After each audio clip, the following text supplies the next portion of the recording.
Hold up.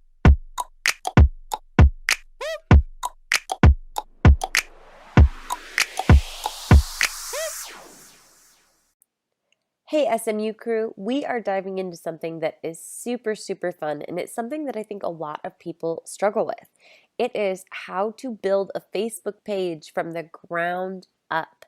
So, no matter where you're at with your clients, there are several different things that you can do in order to improve your content, engagement, the overall experience of being a social media manager.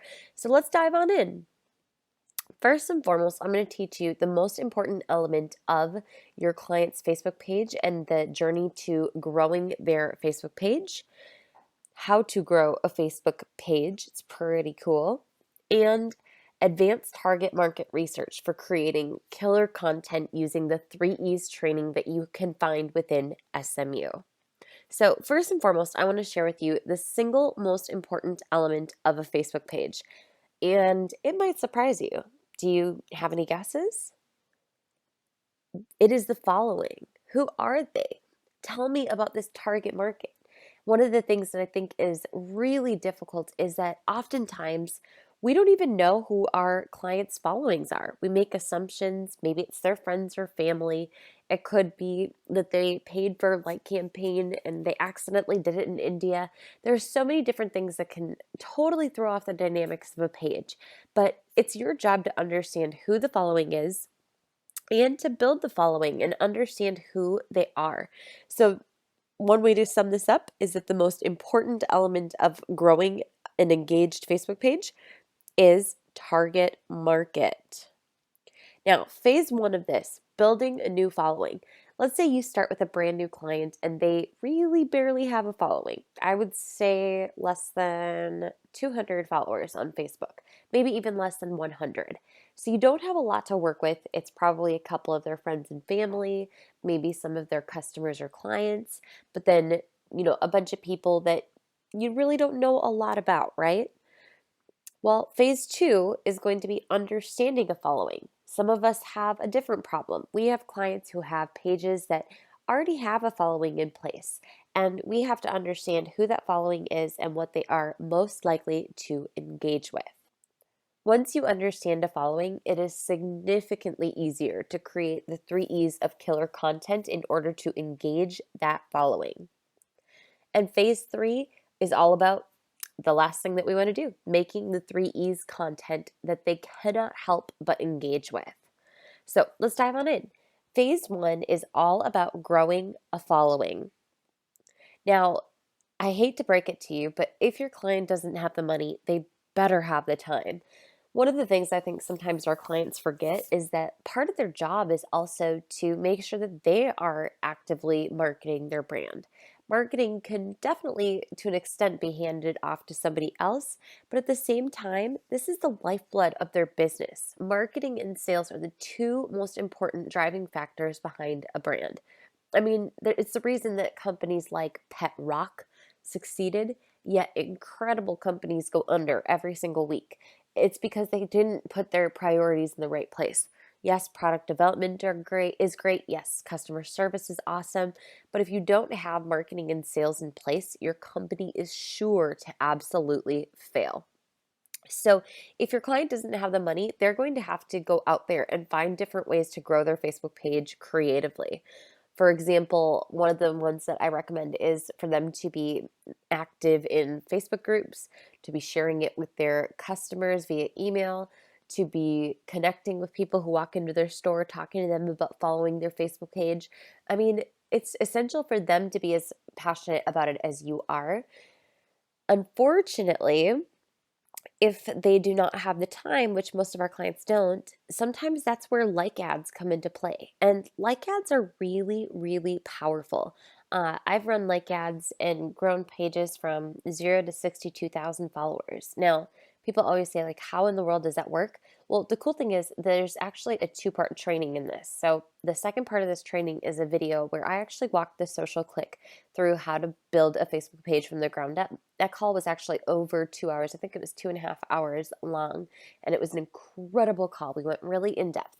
And what I did is I grabbed some of the golden nuggets from that call for you guys to actually watch and see how my thought process works when I put together the like ad strategies. I talk about that with one of my clients, The Truth About ADHD, talk about how I figure out who the target market is. We're going to dive all the way into that at the end of this training. So we'll go there in just a minute. But like ads are a really, really powerful way to grow your client's Facebook page. Now, one of the things I highly recommend is that if you do not currently have a budget for some type of Facebook ads, for a great example of how to grow your client's following is free Facebook likes. It's not actually always free, but sometimes it can be. So the free Facebook likes training in SMU, but like ads are a really great way to really supercharge and fast track that process.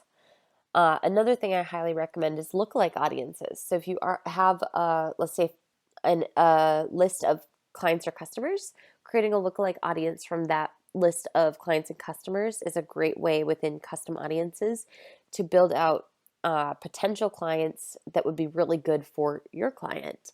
Another lookalike audience that I personally find to be like gangbusters, it works so well, is to create a lookalike audience from a most engaged or an engaged following. So you create a custom audience of the engaged following on the Facebook page, then you create a lookalike. If this is over your head, that's okay. Don't worry too much about it. Instead, focus on the training, the free Facebook likes training, and how to grow the following using that. Now, phase 2, understanding the following. If your client already has a following in place or you've already built a following, awesome. One of the things you have to do is to process. My favorite way to do this is to open a Google Doc and brain dump every single thought about their clients, our clients, clients. So that's always confusing. Our clients. What I like to do is think about everything about that person. What could they be feeling, thinking? What do they like? How do they unwind on a Friday night? I literally go into everything. What are their favorite foods? What movies do we think they like? What TV shows could they possibly be interested in? All of these things make it possible to come up with different ways to engage the audience. Now, it's kind of tough because I want you guys to be a little bit more creative. Now, I will say this does get significantly easier with time and practice. This is an art. This is not something that I can necessarily just teach you. It's something you have to practice and implement, and you'll get better at it with time. So it's easy for us to say, like, well, everyone likes the nightly news, everybody likes dogs, and everyone likes babies. It's not really like that. I mean, yes, of course, that's great. But there are certain things that different audiences are more apt to engage with. For example, I lead communities of entrepreneurs. The chances of everyone liking something like books or coffee, those are things that my audience is most likely to engage with. If I were always talking about, let's say, for example, my kids getting sick, I mean, yes, some people would resonate with it, and I do have a fairly mom audience in a large part, but that doesn't resonate with everybody, right? Like everybody can talk about the first thing that they drink in the morning in an entrepreneur community. Do they drink kombucha? Do they like bulletproof coffee? What was the best book they ever read? Because they're reading books, whether it's fiction or nonfiction. Usually with entrepreneurs, it's nonfiction. So those are great things to keep in mind. Like, what does this audience absolutely love? And I'm not just talking about like likes. I mean, of course I like dogs. Of course I like cats. Of course I like uh, TV. You know, what do I absolutely love? That's what you want to get into the psyche of. So I'm going to actually, in the video following this, I'm going to walk you guys through everything that I do in order to do a brain dump. So you'll get to see the actual process. Now, I will say the video for that is a little bit blurry, and that's okay. It's actually kind of intentional. So I'm not trying to show you guys absolutely everything that I do for my clients, but one of the things you'll be able to take away is the real process that I go through in building out the target market and the understanding of who they are in a brain dumped Google Doc. Another great way to handle this is with an ask campaign. If you're familiar with what that is, awesome. I sent out one just a couple weeks ago and got really great feedback. One was about SMU Elite. I wanted to know what people thought and what I could learn and what could be better. And guess what? It gave me valuable insights into what my audience needed and wanted. If you're not familiar with what an Ask campaign is, a great book that I recommend is Ask by Ryan Levesque. Actually, now that I'm thinking about it, it might be just Ask, but I think it's Ask by Ryan Levesque. So he's an incredible entrepreneur and writer, and this book it's a really different way to think about marketing, thinking about what our customers actually want and need. And you can learn a lot about your audience with Ask campaigns. It's something I do occasionally with my clients when I onboard them if they just don't know who their market is, because nobody wins when we don't know their market. Another way, if you don't have the resources or the time to put into this, I'm sorry, if you don't have the resources to put into an Ask campaign, or it's going to take you a little bit of time to brain dump and everything, a great way to do this would be to stalk them. Ask your client to give you the Facebook profiles of some of their best clients and customers. And you can actually dive into that person's Facebook page. That's pretty cool. You can look at their Facebook page and see how much of their information is available. Take a look at all of the pages though before you make assumptions so you don't accidentally come to the wrong conclusions. But what do you see that's in common with these people? Are they all moms? Are they all dads? Are they all living in Carolinas? Are they always drinking coffee? This is really, really helpful. So you can actually stalk major customers and clients for your clients and learn a little bit about them before you brain dump. That's really helpful. Now, one of my favorite ways to do this, if they already have a decent following in place, is with audience insights. So, audience insights are awesome because, well, you know what? I'm not even going to bother to tell you. Audience insights are a awesome tool in the business manager on Facebook, and you're going to absolutely love what you take away from audience insights. Well, how are you going to do that if I don't tell you about them? Don't you worry. The next video has you completely covered. And the fourth E, emotion. One of my favorite ways to find out what emotions work best with my clients is to test out different emotions with social media posts and see what hypotheses I can create, what is concluded, what is ruled out. It's really amazing to test emotions with social media. And you'll see that near the end of the video that follows this. It's pretty powerful to see exactly what tapping into emotions does. Well, emotions have to be strong though. That's really, really important. Flatline doesn't relate to anybody. I'm talking mad, thrilled, frustrated, excited, annoyed, hyper, geek out mode, sad, embarrassed, bummed, curious. Like all of those are such good emotions. If you make somebody laugh, cry, angry, they're going to remember you. And that's a great way to find out who your target market is based on how they react to different posts that you put on the page.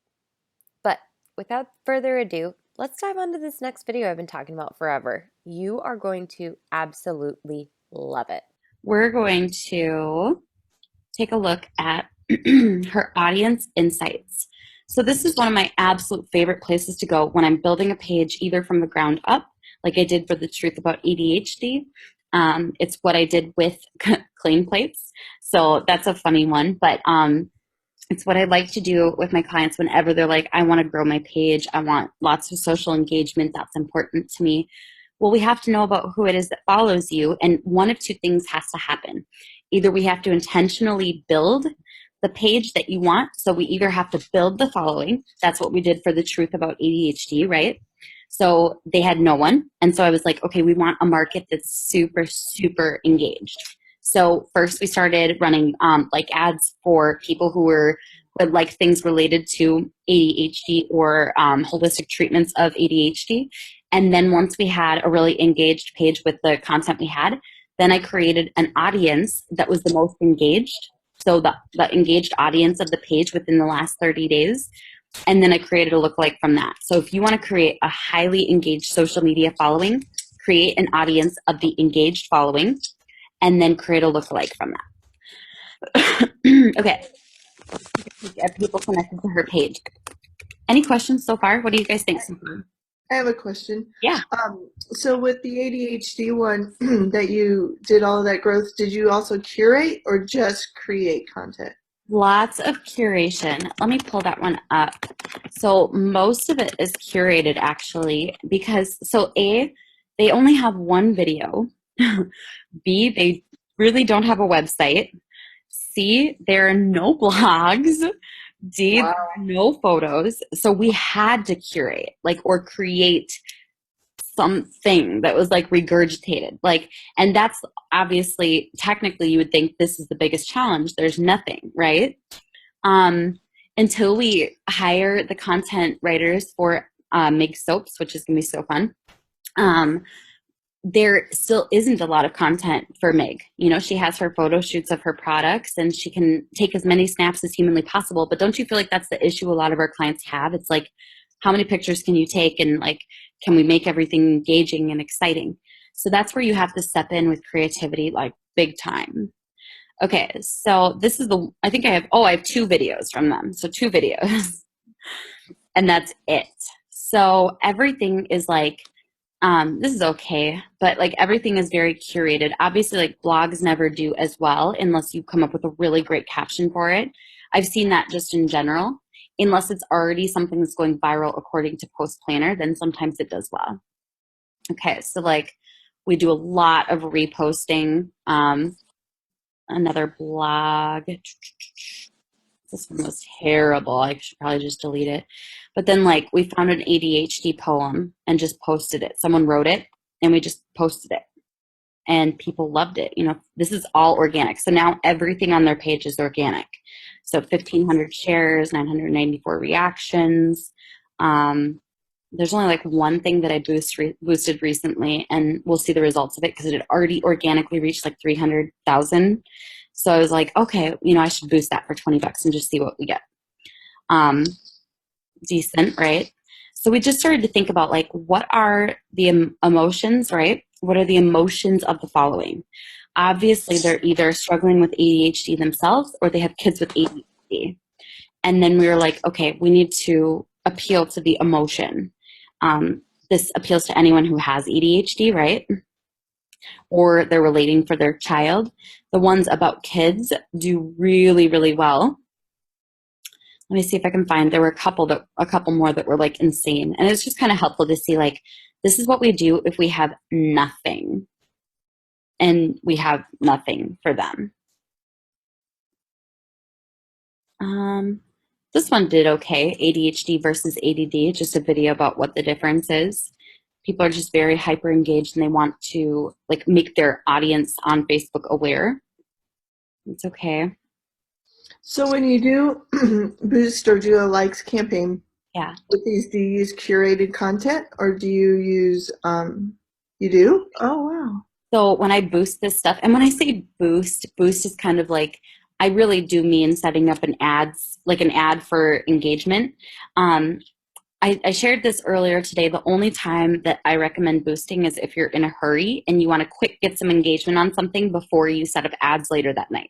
So I'll like quick boost something for $5 for one day or $50 for one day and then turn it off when I get home in a couple hours just to quick get it some social proof and then I'll set up the ad that night.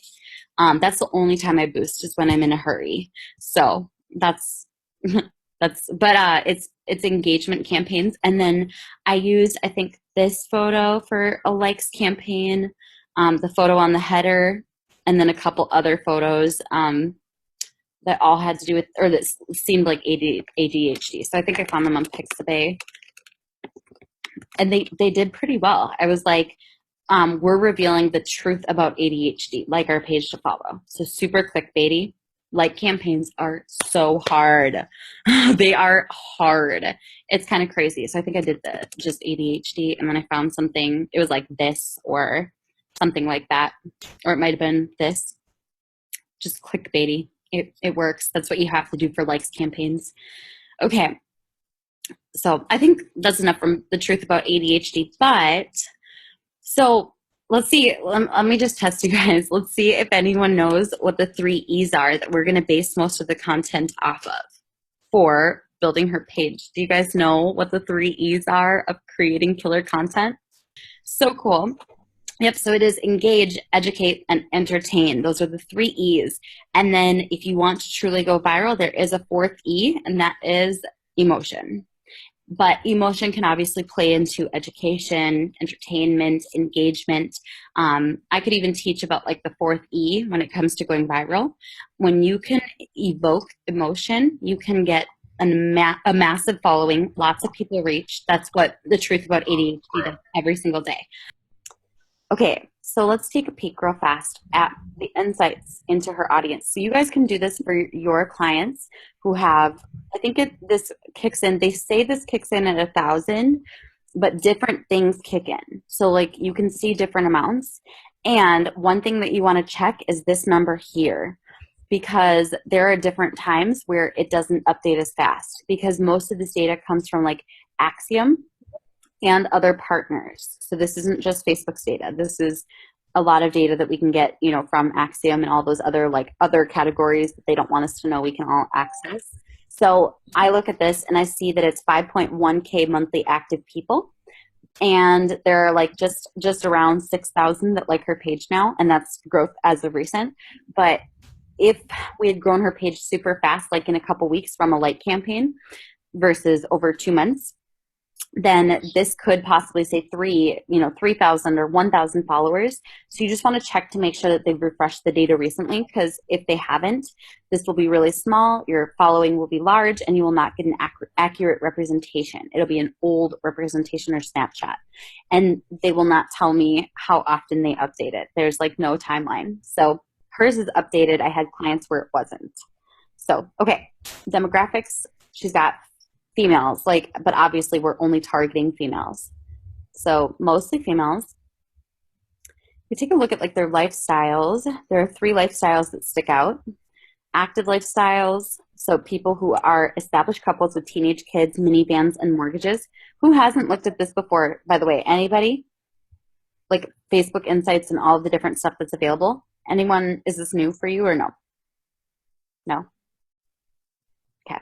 So we've got active lifestyles, pair established couples, teenage kids, minivans, and mortgages. Okay, so I'm going to create a place where it's going to be my brain dumping file. I'm just going to put all my brain dumping into it, and I want to put absolutely every single thought that pops into my mind. Okay. Refresh. So, there we go. Yeah, refresh, a facelift. Look at that. Okay, so minivans, right? Minivans, busy families, established. We've got monies. Okay. We've got, this is what you wanted to see, this? Well, the part, so you're at their active lifestyles, right? Yep. And it says 7% on the left, and it shows the plus something. I can't see the plus 17 on the right. So is the light color average pages have that, but you're in your dark blues where you're at, so you're 17% higher than what most pages have on average? Exactly. So her page is mostly comprised of people, and I'm pretty sure people can be in more than one category, but I'm not 100% certain. Facebook doesn't tell us that kind of stuff. What? I think they might have to, depending on all those numbers added up together. It has to be more than 100. You think so?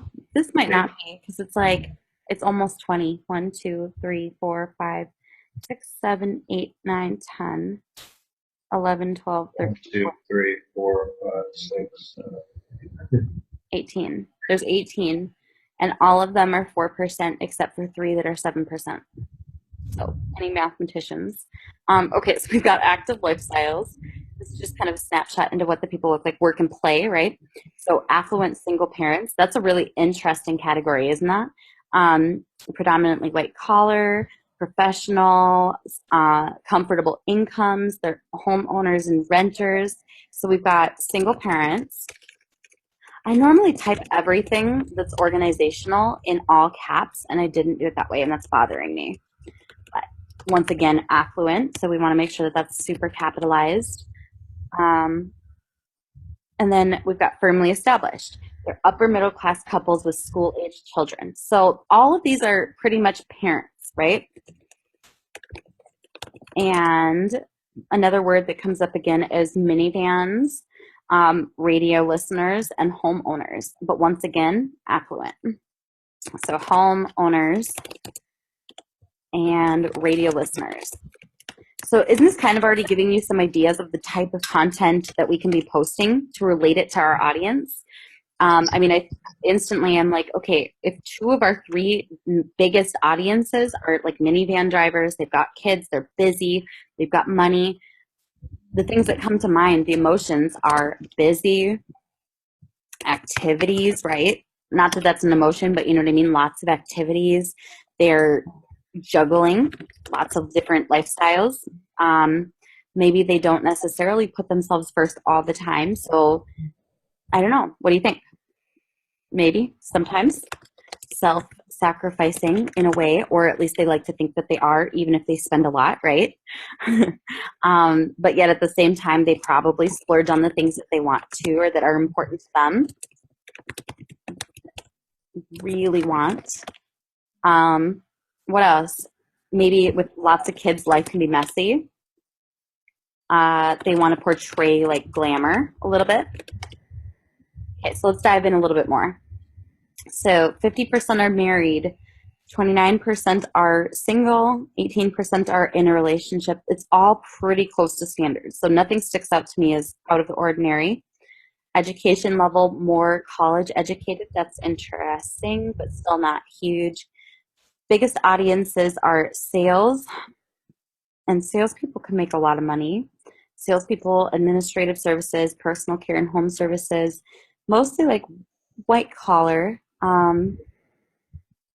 Yeah, lower in like the bluer collar or the lower income jobs. So white collar professionals. I mean, already I'm starting to, I think of the people that I know who fit this profile. What do they like to joke about? Wine, right? They're exhausted. And it's mostly females. We'll just talk about females right now. They want to take their bra off when they get home. Yeah. Welcome to the world of women. Okay. They probably joke a lot about like wearing yoga pants when they get home, right? Nobody's got I time. got one. I mean, these are wealthy women. What else? What else do you guys think they like? I can think of so many friends who are in this category. Girl power. Girl power, Yeah. maybe. Treat Well, yourself. if they're single women and they're successful, they probably like just feel like they want to be a strong woman. Yeah, definitely. You're so right. Who said tree hugger? I said treat yourself. I heard tree hugger. Okay, treat yourself. Yep. Treat, and actually, I think it's treat yourself. They probably like to make jokes about the fact that they love ice cream, right? Like no shame in my ice cream game, like those types of things. I mean, can you guys already see how this is coming together? When you start to put these characteristics together, you think of the people that you know and the jokes that they like. They probably like, what is it? I mom so hard. Rosé, like all of those jokes. Will you maybe The Bachelor? Because it's a guilty pleasure just of a lot of females, okay, like me, you know, and males too. Okay, let's take a look at some more audience insights. It's probably like Chocolate. Chocolate. an herbal essence. No, Every woman likes herbal essence. no, At least the commercials, anyways. no. David, you should partner up with some of the ladies in the clique to do some target market research on females. I think yoga could be one. It came to mind for sure. Yeah, you got yoga Or pants. because they have a little bit more money, bar class, right? Bar is huge, or spin. I know spin isn't as trendy as it was before, but it still is, especially in metropolitan areas. Because spin is like, do you know what spin is? No, I was gonna ask what's messy buns. Oh, like my hair every day. I was thinking like Every day. I was thinking like a body part.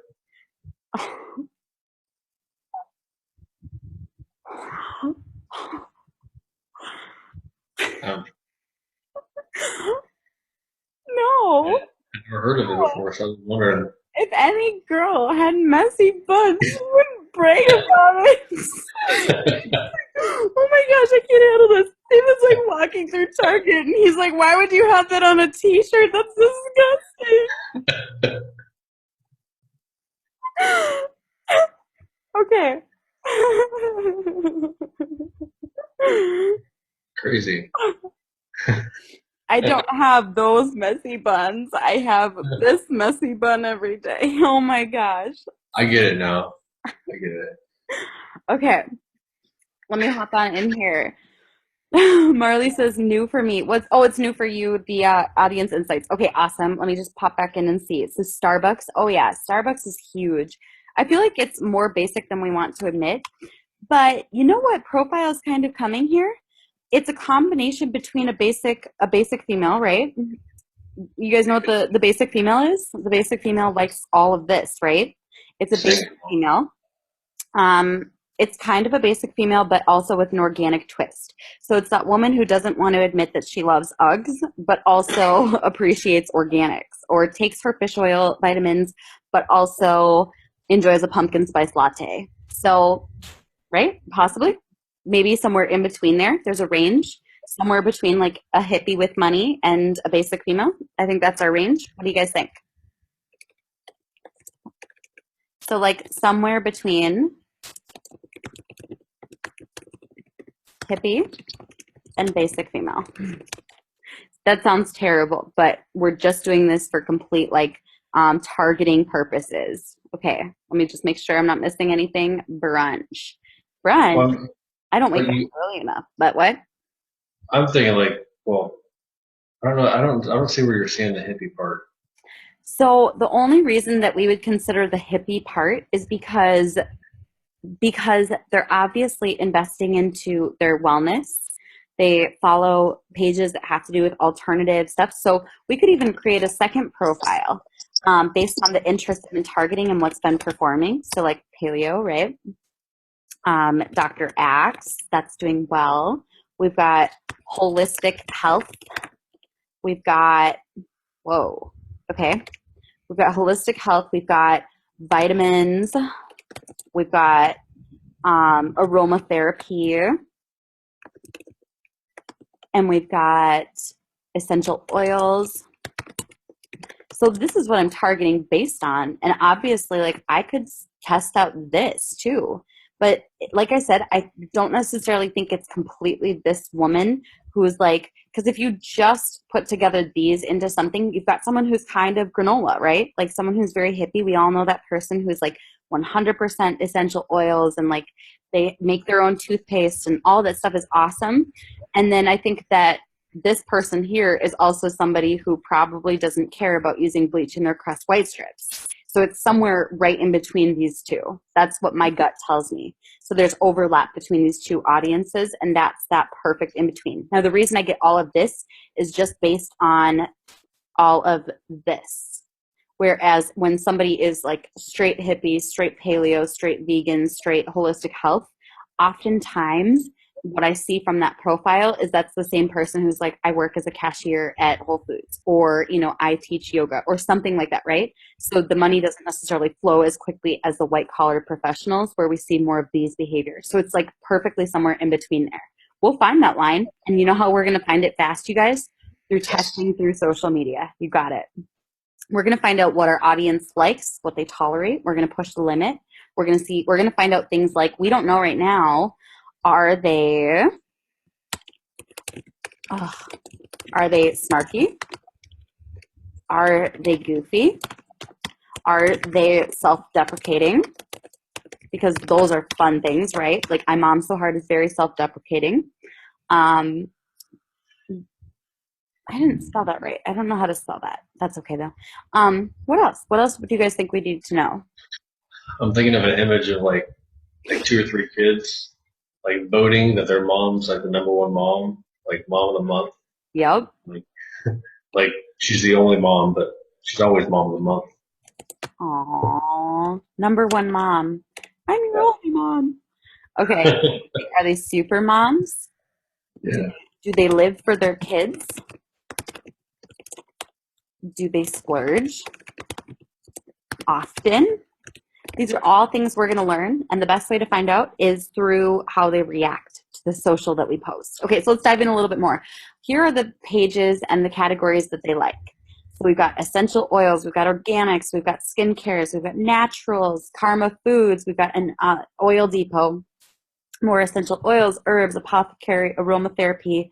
Now, one thing you have to be really careful with this is that you don't get confirmation bias. This is something that happens a lot to us where and to our audiences where you have a theory and so you build everything based on that theory and then you use the data to confirm what you believe. So let's say we would have built this entire page based on the people who were broke, who were looking for the free plus shipping offer. And we built up this page. We're running page like campaigns. You know, she's got 10,000 likes, but we're finding that they like Aveeno and Dove and like all of these random things. All of this data is skewed. So it's important to know, like, is this your market? And one of the best ways to do that is to create lookalikes from customers. So I believe so strongly we're going to get even better data when we grab her customers, create a lookalike audience, and that's where the majority of our traffic comes from moving forward. Okay. So and the reason I say that too is because I've had clients where they were like, oh no, our market makes at least 250 to 500,000 a year. And I'm like, you think that's your market? Like, how do you know this? And they're like, well, nobody has money for this unless they're making at least 250,000. And I'm like, that's not true. I know lots of people who make 75,000 who would spend on that. And they were like, no, we want to build the entire page around people who make 250,000 to 500,000. And it's like, well, we can, but there's no proof that that's even who your customer is. You don't know that yet. So just remember to keep that in mind as you're building. Oh yeah, because if a business was run just off of those people, they wouldn't be in business very long. Nope, definitely not. People don't buy Beats headphones, and they work at McDonald's and they got Beats headphones. Broke people buy Beats. A lot of broke people. Yep. One of my favorite things, I think I've shared this with you guys before, but someone in the inner circle, he did this great video and he was like, people always say don't sell to broke people. Well, I'm going to give you a different theory.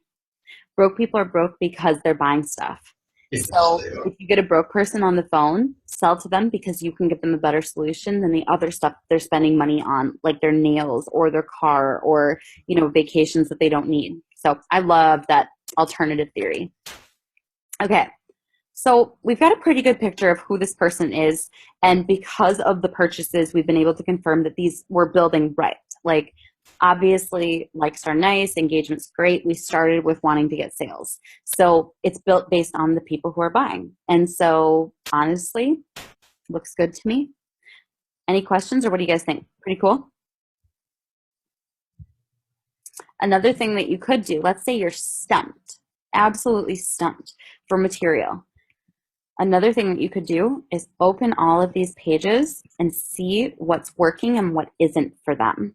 So this is how you can straight up hack not just the competition, but other pages that your target market follows. So we could look at each one and be like, okay, what are they doing? Oh, my computer's moving way too slow for me to have opened all those tabs. I'm sorry.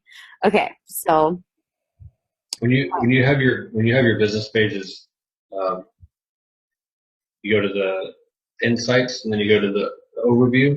Do you follow how many pages do you follow? Because I like to look at those, like the week's post, and you can see what their top week's post is. I actually don't follow any on my page. I don't really follow what anyone else is doing, but I really should because I want to get aggressive soon here about. Well, even for your clients, like if you picked like 5 pages that they wanted to be kind of similar to, yeah, you do that, like kind of keep track of what's successful for them over the week. I haven't so far, because usually we'll find our groove, and then I'll just look for new inspiration if I can't find the groove. Then I'm like, okay, now we gotta pick something up, because that happens. Like you guys, like I have clients where we drop it and we lose it. Maybe they nipped something in the bud. Maybe they nipped humor in the bud. They're like, let's not do any more of those funny posts. And then all of a sudden their engagement tanks. We have to take a look at that. And then you have to refresh and start over or try to do it without humor or, easier said than done. Clients do say that kind of stuff. You guys know that. So we can just like take a peek at each one, see if it's going well. Wow, they have a really unengaged page. I should make them hire me. And I'm slowly like uploading them all, but it still is tough. Okay, so we can look at locations. This is fun. Some of this gives some insights for things that we already knew. Like, for example, Colorado is a state that's really popular. I think that's for several reasons because like Jamie has a lot of friends in Colorado. So we can kind of assume that some of that data is skewed based on her friends in Colorado who have like the page. But Chicago, LA, and New York, I'm not surprised by any of those, right?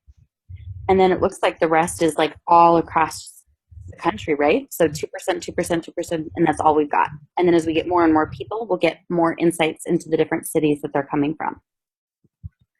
USA only, top languages. This is kind of cool. Mostly English with a little bit of UK English. UK represent. Okay, activities.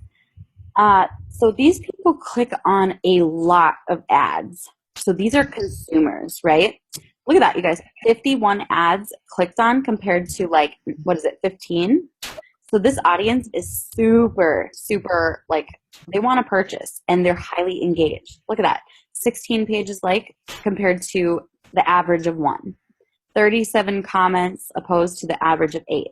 46 to 13. So they're opinionated. They want the ability to comment. We should add that on in here. Opinionated, engaged, click on ads. They want the ability to click on ads, so we should be remarketing to them. All of this is pretty close except for this. They're mostly using iPhones. That's huge. So iPhone users, so they probably, I don't know. What are your guys' theories about people who use iPhones versus people who use PCs? Was that Apple is the only way? Was that what I heard? Yes, okay. I was just guessing. Let's see what everybody says. Socially motivated versus pragmatic. I wish that I could interpret what that means quickly, but it's late and I haven't had coffee for a few hours. Can you say it in like really normal English for me, Kayla? They care about what other people think more than how easy it is to use. Okay, so That's not true. They follow trends, right? They follow trends and social proof. Yeah. What It's not else? true. I got my iPhone when the iPhones first came out because it was the only kind of smartphone like this. And then I didn't change because I already got used to this. And I don't want to have to learn a new operating system. But most people get Apple because it's popular. Let's be real. Like it's popular. It straight up says like I am popular. I've got my Apple iPhone. Like we all say it, right? Oh, I've got an iPhone. You know, like it's, I've never had an IT guy that doesn't use an Android. yeah, it's so true. How many businesses outside of marketing use Apples instead of PCs, right? Yeah, all of them. But Only that's because of the creativity, the tools and stuff that they can use are different. yeah, totally. And because marketing, we care what people really think. We really, really do. I care what people think. Which is why we're a messy bunch. Okay, so we've got most of this looks pretty on point, except for the fact that the 150 to 250,000 a year people are less likely to buy, and her audience tapers off at 150. So what that tells me is they are most likely more employee or small business owners versus like obviously they're not like executives and they're not right so far at least they're not executives, they're not owning massively successful businesses, right? So it's just kind of interesting. I think there's still a lot that needs to be determined from this. For example, I could try test running some more broad campaigns because I'm willing to bet some of her stuff would do really well with a broad market now that there's all this social proof and people follow social proof.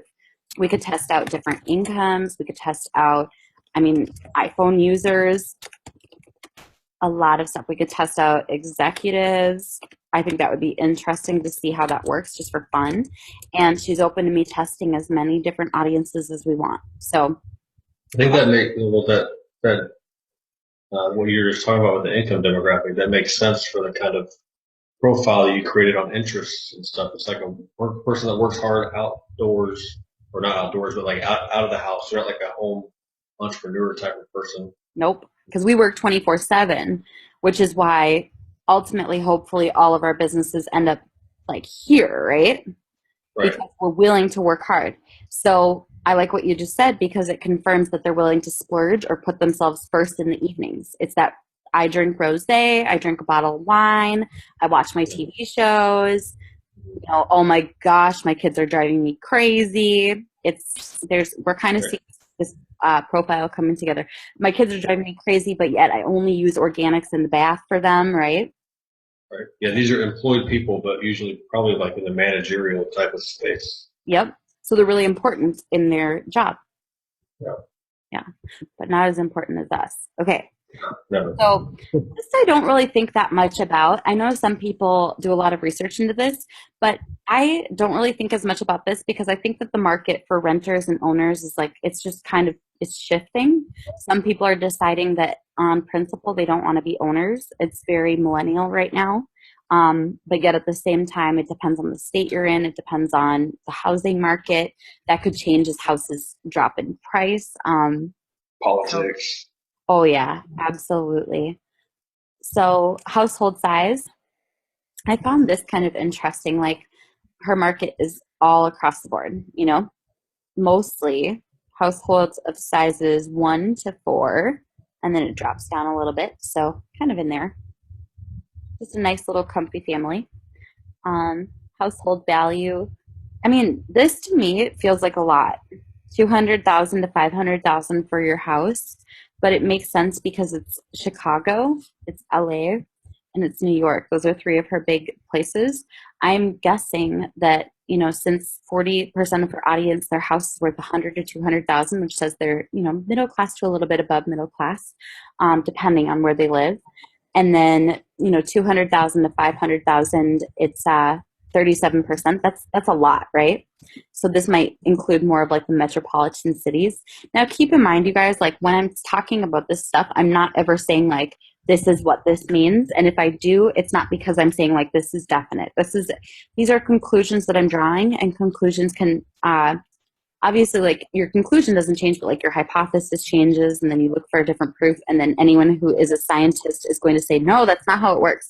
Like the whole model changes as you start to get more data. You look at it and you're like, okay, now with this data, here's what I can, you know, say and feel really good about. Or what is it, you disprove theories, right? You don't ever prove theories, you just disprove.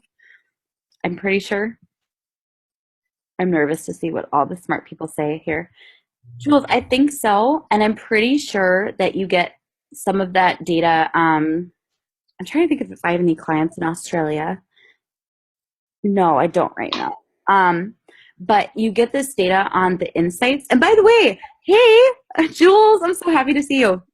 And so Jules is back. Jules just had an amazing, like, life-changing trip in Bali, and you almost stayed. I'm pretty sure. Okay, so I am pretty sure you can get it on any page where there's at least 1,000 likes, but not everything is always available, which I'll show you guys in just a second. So some of it's available. Hi. So I'll show you that on the next page because we haven't unlocked all of the insights. But check out this, you guys. Like, we know about Axiom, right? But not everybody does. Nobody knows what this means when they're looking at their Facebook insights. And here it says source Axiom. I think there's one other too. I've seen it sometimes. Hold on, let me see if I can find it. It's one of these. Maybe it's not. I know I saw a second one the other day and I was going to write it down, but I was on a call with a client and then I forgot to write it down. Look at this, Persononics. I'm going to put this in the chat for you guys. This is a different source of data. I'm totally this hippie woman. Okay, so Jules, when did you join? How long have you been on? Because we have determined that this hippie woman is somewhere between a hippie woman and a basic female.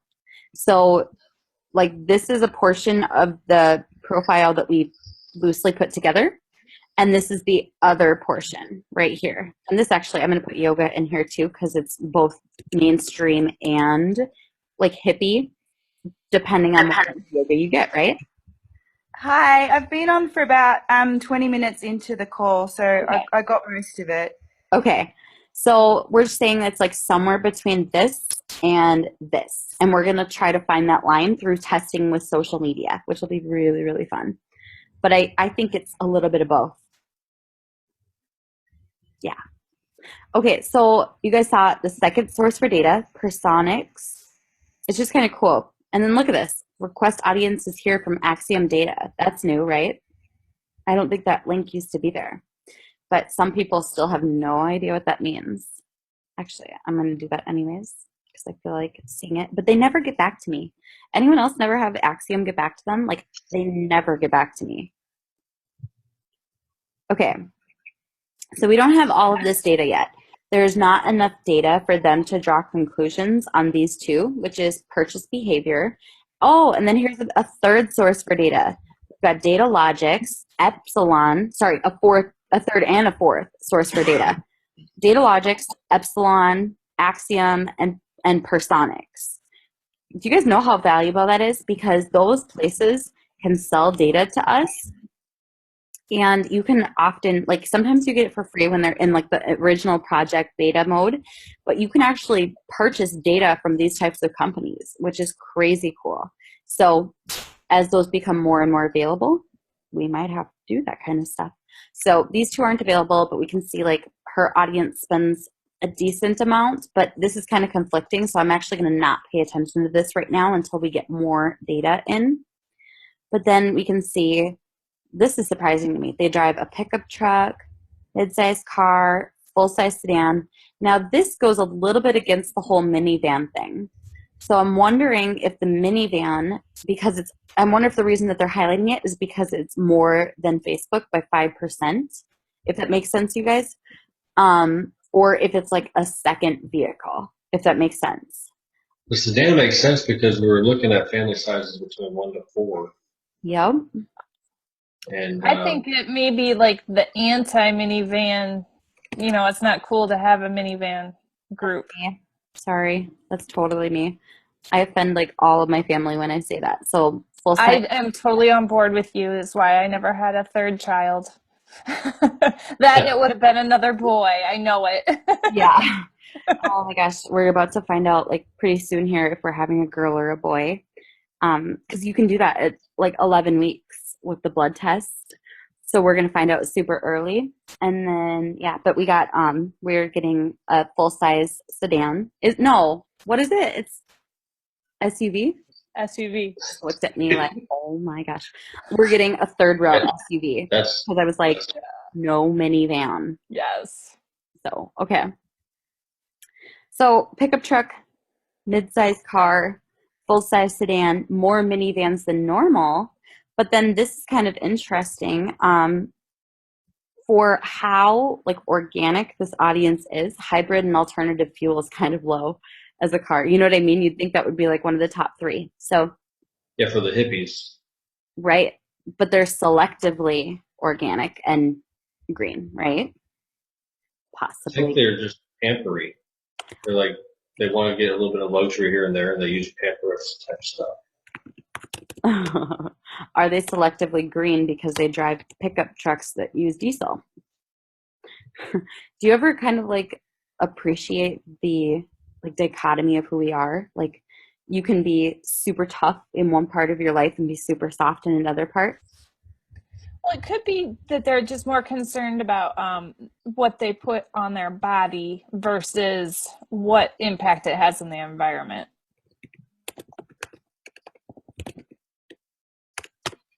Yep. I definitely think that there's a difference between the two. I agree with you, Christina. Yeah. I like that. Whereas, would you say, I'm actually going to ask Jules, would you say that the person who falls into this category more is going to probably be be more green towards the environment and towards their body, whereas this person's going to care just most about like what they're putting on their skin. Yeah, absolutely. Okay, I'm going to add green. It's because if they're practicing yoga and they're into holistic health, they're not just concerned about themselves, they're concerned about the whole picture. Like the environment is part of them being conscious. And also I think that whenever you're holistic to the level that MIG is because I tend to go in that way. I think of like vehicles that they're putting toxic fumes into my body. So it's not really even so much the environment as I know it's hurting my health. Yep. Okay. Probably don't have messy buns either. That's I'm also wondering. yeah. I'm also wondering if it's because of income, because their income is good, but it's not super high, so they almost have to. They may want to do 100 different things, but they have to kind of choose which are the most of like which ones they prioritize. So maybe that's where that falls under, and I don't know, just something to think about because yeah, their income isn't like super high to be able to do everything. Yep. I love that point. It didn't say the ages either. That's one thing that I find really interesting. I don't think it didn't. Well, did it? you're Oh no, it does specifying. there. So 35 to 44. My wife's 39. It says 25. Really, so it's really 25 to 54. That's the age range. With mostly 35 to 50 or 35 to 44. And then the rest is so small that like basically we could probably kick this whole audience out.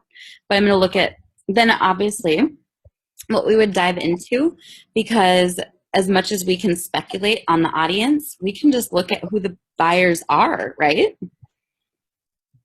Can you guys see how fun this is to come up with the ideas for content and to kind of like almost as you build out this type of thing? Now, you don't have to fully build all of this out. I usually just do this in my mind and then start to create the content and, you know, and the voice really develops as you start to post content and you find what gets the reaction, the right question. But our big goal is to learn a lot about this woman. I want Jamie to be able to speak about the MIG woman. Like I want her to know it very, very well. And my job, not only as her marketing professional, but as her best friend, is to empower her with the data of who her target market is. Who is the MIG woman? Okay, so Jamie's colors are like very earthy. It's brown, it's orange, it's tan, very natural. I'm like, I instantly think that there's got to be something beautiful that's like a creamy color or like the color of a latte with white or black. I feel like that would be gorgeous. Or like black with tan writing. I think all of those would be beautiful. Since it is skincare, the color white and tan come to mind because they're clean, they're pretty. Yeah, different shades of like tans would be really beautiful because when you think of tan, like tan, healthy skin, you're like, oh, a beautiful golden glow, right? So those colors come to mind. White comes to mind because I think of like a super clean, like I think sheets I think of, right? So this would probably do well. This would probably do well. This would probably do well. And then I'm going to have Stephanie design them all with a similar look. And then she's going to create a whole bunch of these. Or so we take a look and we see what people are pinning. People are pinning things that they're very like self-righteous about their skincare, right? It's a very self-righteous group. They're like bragging about the fact that they love their skin. Confidence level, selfie with no filter. I love that. Confidence level, Kanye. Okay, so then I'd like Google skincare quotes. Then I'd actually hop into Post Planner, although I don't know what they're going to have for skincare.